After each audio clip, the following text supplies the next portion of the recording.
రోజు కార్యక్రమం చేయడానికి కారణం ఏంటి? రెండు అంశాలపైన మనతో అనాలిసిస్ చేసేదానికి శ్రీకాకుళం నుంచి రమేష్ మా ప్రతినిధి లైవ్ సిద్ధంగా ఉన్నారు. అట్లనే సత్య మనతో పాటు మరింత అనాలిసిస్ చేసేదానికి కూడా మనతో పాటు సిద్ధంగా ఉన్నటువంటి పరిస్థితి. సో గుడ్ ఈవినింగ్ సత్య, రమేష్. రమేష్, ఏంటి అసలు జగన్ ఇప్పటి వరకు జైలు వద్ద కన్నా చేరుకున్నారా? సో ప్రస్తుతం అక్కడ ఒక మహిళా ఎస్ఐని కూడా చుట్టుముట్టి తోసేసినటువంటి పరిస్థితిని చూసాం. అలాంటి పరిస్థితి ఎందుకు వచ్చింది? ఇంకా కూడా అలాంటి పరిస్థితులే కొనసాగుతున్నాయి. ప్రస్తుతం పరిస్థితి ఏంటి అక్కడ అసలు? కొద్దిసేపటి క్రితమే జగన్మోహన్ రెడ్డి జైలుకు అత్యంత సమీపానికి చేరుకున్నారు. దాదాపుగా 10 గంటల 30 నిమిషాలకు విశాఖపట్నం చేరుకున్నటువంటి జగన్మోహన్ రెడ్డి ఇప్పటి వరకు కూడా ఒక భారీ యాత్రలాగే సాగిస్తున్నారు. పోలీసులు కేవలం జగన్మోహన్ రెడ్డి పరామర్శకు మాత్రమే, అంటే జైలుకి వెళ్లి ములాఖాత్ తీసుకుని సీదిరప్పలరాజును పరామర్శించడానికి మాత్రమే అనుమతించారు. ఎలాంటి ర్యాలీలు కానీ, సభలు కానీ, ఎలాంటి రోడ్ షోలు కానీ చేయొద్దని చెప్పి జిల్లా ఎస్పీ మహేశ్వరి నిన్నే స్పష్టం చేశారు. అయినప్పటికీ కూడా భారీ ఎత్తున విశాఖపట్నం నుంచి ఒక ర్యాలీ రూపంలో బల ప్రదర్శన చేసినట్టే కనిపిస్తోంది. మొత్తం కూడా భారీ ఎత్తున జన సమీకరణ అటు విజయనగరం జిల్లా నుంచి, శ్రీకాకుళం జిల్లా నుంచి, వివిధ ప్రాంతాల నుంచి వైసీపీ కార్యకర్తలను పెద్ద ఎత్తున మోహరించారు. వీళ్ళంతా కూడా ఉదయం నుంచి ఒక ఉద్రిక్తమైనటువంటి వాతావరణాన్ని సృష్టించారు. జైలు సమీపంలోనే పోలీసులు భారీగా మోహరించి ఉండేటటువంటి నిబంధనల మేరకు ఒకవైపు ఎల్లుండు భోగాపురం ఇంటర్నేషనల్ ఎయిర్పోర్ట్ ప్రారంభోత్సవానికి ప్రధానమంత్రి వస్తున్నటువంటి నేపథ్యంలో ఆ మార్గంలోనే జగన్మోహన్ రెడ్డి ఈ రోజు ఈ కార్యక్రమం పెట్టుకున్నారు. కాబట్టి పోలీసులు ముందస్తు జాగ్రత్తగా కొంత నిబంధనలు పాటించాలని చెప్పి సూచించారు. అయినప్పటికీ కూడా వైసీపీ నేతలు కానీ, కార్యకర్తలు కానీ ఎక్కడ ఆ పోలీస్ నిబంధనలను పాటించేటటువంటి పరిస్థితి లేదు. మొత్తం కూడా ఉల్లంఘించారనే చెప్పాలి. ఎందుకంటే కొద్దిసేపటి క్రితం జైలుకి అత్యంత సమీపంలో ధర్మాన ప్రసాదరావు కుమారుడు రామ్మనోహర్ నాయుడు తీవ్రమైనటువంటి హంగామా సృష్టించారు. ముఖ్యంగా పోలీసులు బారికేడ్లు ఏర్పాటు చేస్తే వాటిని తోసుకుంటూ పోలీసుల మీదకు దురుసుగా వెళ్ళినటువంటి పరిస్థితి. ఈ క్రమంలో మొత్తం కార్యకర్తలను తీసుకువచ్చి జైలు వైపు దూసుకు వెళ్తున్నటువంటి తరుణంలో ఒక్కసారిగా పోలీసులు వారిని అడ్డుకునేటటువంటి ప్రయత్నం చేస్తే వారిపైన దాడి చేసేటటువంటి ప్రయత్నం చేశారు. ఈ క్రమంలో చాలా ఉదయం నుంచి కూడా చాలా సంయమనంతో వ్యవహరిస్తున్నారు పోలీసులు. కార్యకర్తలు వచ్చినా కూడా కొంత లిబరల్ గా వదులుతున్నారు. ఎందుకంటే ఎవరో ఒక కార్యకర్త అయినా కూడా దీన్ని డిస్టర్బ్ చేస్తే మొత్తం ప్రోగ్రామ్ డిస్టర్బ్ అవుతుంది, దాంతో శాంతి భద్రతలకు ఇబ్బంది కలుగుతుంది అనేటటువంటి ఒక ఉద్దేశంతో ఉదయం నుంచి కూడా ఎస్పీ కంటిన్యూస్ గా మానిటర్ చేస్తున్నారు.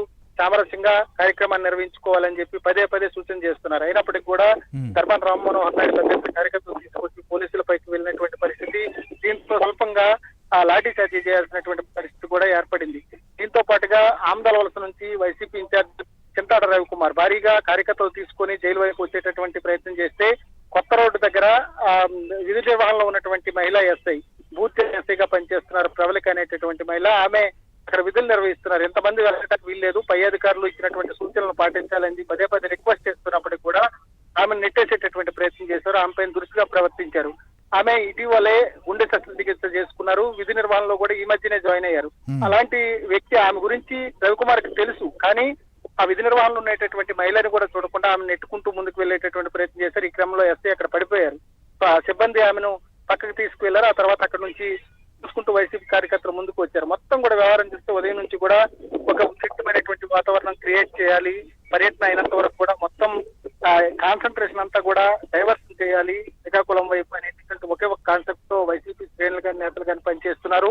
నిన్నటి నుంచి కూడా ఎస్పీ స్పష్టంగా చెప్తున్నారు, మీకు పరిమితులు ఇచ్చాం, ఆ పరిమితులకు మించి జన సమీకరణ చేయొద్దు, దాంతో పాటుగా మీ అనుమతి ఇచ్చాం, మీరు కోరినటువంటి కాబట్టి ఆ రకంగా చేసుకోండి అని చెప్తున్నప్పుడు కూడా దాన్ని ఎక్కడా కూడా పాటించినటువంటి పరిస్థితి లేదు. మరోవైపు అంటే ఏంటి అంటే రమేష్, అసలు ఇంత హంగామా సృష్టించడానికి కారణం ఏంటి? ఆయన వస్తున్నది ఒక పరామర్శకి, మా సీదిరప్పలరాజును కలిసేదానికి. సో ఆయన రావచ్చు, అది కలిసి వెళ్ళొచ్చు. కానీ ఇంత హడావుడి, ఇంత హంగామా, ఇంత అత్తి, ఇంత విధంగా పోలీసులు విధులకు ఆటంకం కల్పించడం, మీకు పర్మిషన్ ఇచ్చాం, మీరు ప్రశాంతంగా చేయండి అన్న తర్వాత కూడా ఇంతగా ప్రదర్శన చేయడానికి ప్రధానంగా కారణం ఏంటి? ఎందుకు ఇంత హంగామా చేస్తున్నారు అసలు?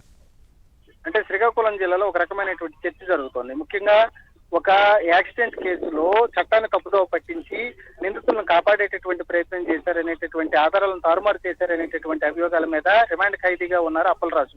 ఆయన పరామర్శించడం అనేటటువంటిదే ఒక పెద్ద చర్చకు దారి తీసింది. అయినప్పటికీ కూడా దానికి వచ్చేటటువంటి క్రమంలో పరామర్శ చేసుకుని వెళ్తే ఒక రకంగా ఉండేది. కానీ ఆ రకంగా చేయకుండా భారీగా బల ప్రదర్శన చేసుకుంటూ వస్తున్నారు. దాంతో పాటు ఒక రాజకీయ పాదయాత్ర లేకపోతే రథయాత్ర చేసేటటువంటి విధంగా ఆయన వస్తున్నటువంటి అంతా చూస్తున్నటువంటి ప్రజలు కూడా ముక్కును వేలేసుకుంటున్నటువంటి పరిస్థితి కనబడుతుంది. మరోవైపు కేవలం భోగాపురం ఎయిర్పోర్ట్ కి సంబంధించినటువంటి క్రెడిట్ అంతా కూడా కూటమి ప్రభుత్వానికి వెళ్తుంది. కాబట్టి ఆ ప్రాంతంలో, ఉత్తరాంధ్ర ప్రాంతంలో కూటమి ప్రభుత్వానికి ప్రజల్లో విశేషమైనటువంటి ఆదరణ కల్పిస్తుంది. ఆ రకమైనటువంటి పాజిటివ్ వైబ్రేషన్స్ ఉన్నాయి కాబట్టి దాన్ని చెడగొట్టేటటువంటి ప్రయత్నంలో భాగంగానే వైసీపీ నేతలు ఈ రకమైనటువంటి ప్లాన్ చేస్తున్నారు అనేటటువంటి చర్చ అయితే ప్రజల్లో జరుగుతోంది. ఈ రోజు జగన్మోహన్ రెడ్డి విశాఖపట్నం నుంచి శ్రీకాకుళం వరకు ఈ విషయాన్ని స్పష్టం చేస్తున్నటువంటి పరిస్థితి కనబడుతుంది.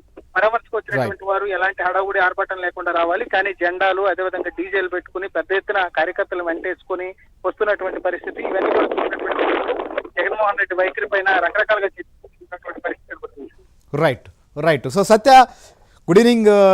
ఏంటి అసలుకి మనం ఇదే అంశం పైన నిన్న కూడా మనం అనుకున్నాం, అసలు ఇప్పుడు ఇలాంటి యాత్ర చేయాల్సినటువంటి పరిస్థితి ఏంటి అనేటువంటిది. సో సరే, అది పక్కన పెడితే ఒకవైపు ఇంటర్నేషనల్ ఎయిర్పోర్టు ప్రారంభం, ప్రధానమంత్రి రాబోతున్న టైం, అసలు శాంతి భద్రతల విషయం కావచ్చు, అక్కడ పరిస్థితుల పైన ఇంకో